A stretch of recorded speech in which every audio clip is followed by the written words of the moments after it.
Hello friends, welcome to my channel. आज की class में हम समझेंगे न्यू पब्लिक मैनेजमेंट। हम पहले इसके परिचय को समझते हैं।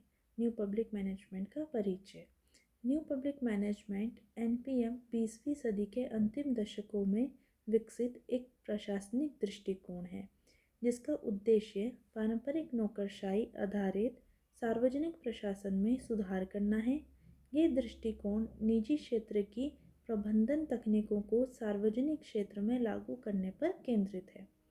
एनपीएम का मुख्य उद्देश्य सार्वजनिक सेवाओं को अधिक कुशल, प्रभावी और नागरिक केंद्रित बनाना है।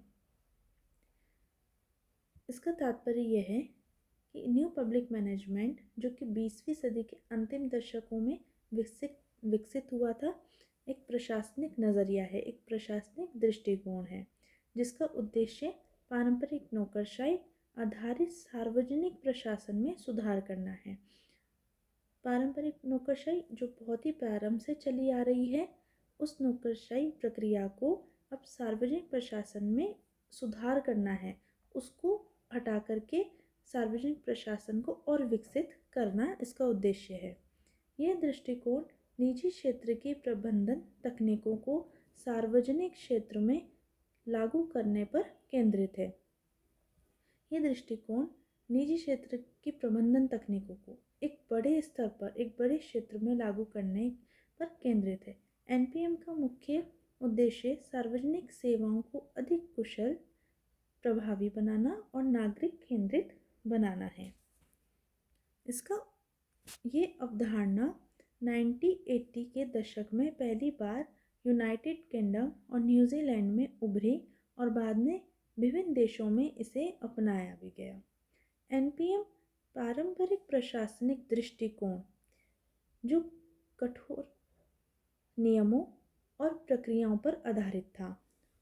पारंपरिक प्रशासनिक जो नज़रिया था वो कठोर नियमों पर, नीतियों पर, और जो उसकी प्रक्रियाएं थी, क्रियाएं थी, वो ज़्यादा जटिल थी उस टाइम पर। उसके विपरीत लचीलापन, नवाचार और परिणाम आधारित प्रदर्शन पर जोर दिया गया। अब इसके मुख्य उद्देश्य हैं, पहला पॉइंट है इसका, सार्वजनिक सेवाओं में दक्षता लाना। दक्षता से तात्पर्य सरकार और प्रशासन की प्राथमिक जिम्मेदारी है कि ताकि नागरिकों को तेज, कुशल और गुणवत्तापूर्ण सेवाएं प्रदान की जाए। नागरिकों को तेज, कुशल और गुणवत्तापूर्ण सेवाएं प्रदान की जाए। दक्षता लाने के लिए विभिन्न उपायों और सुधारों की आवश्यकता होती है।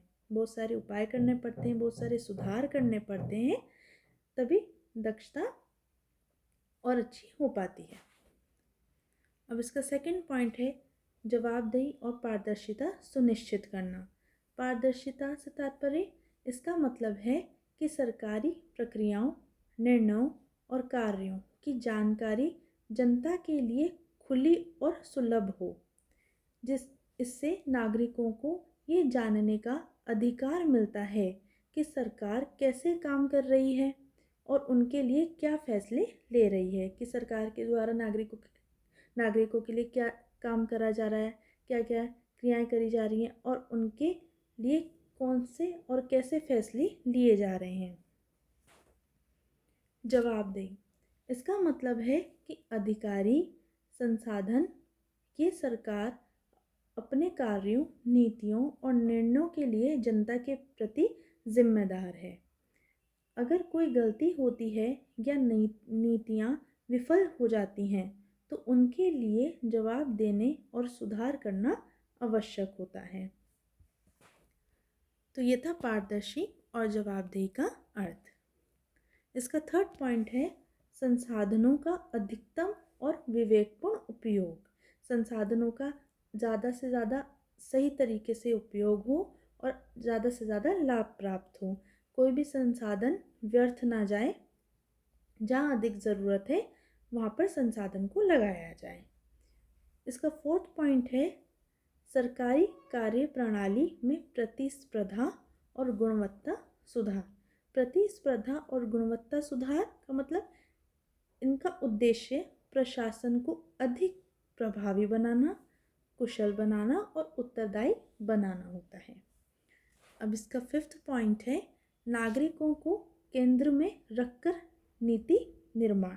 नागरिकों को केंद्र में रखकर नीतियों का निर्माण करना, सोच समझ के कि नागरिकों को किस चीज़ की आवश्यकता है, उनकी क्या समस्याएं हैं, इन सभी चीज़ों को सोचकर विचार कर कर ही फिर नीतियों का निर्माण करना होता है। अब हम इसके निष्कर्ष को समझेंगे।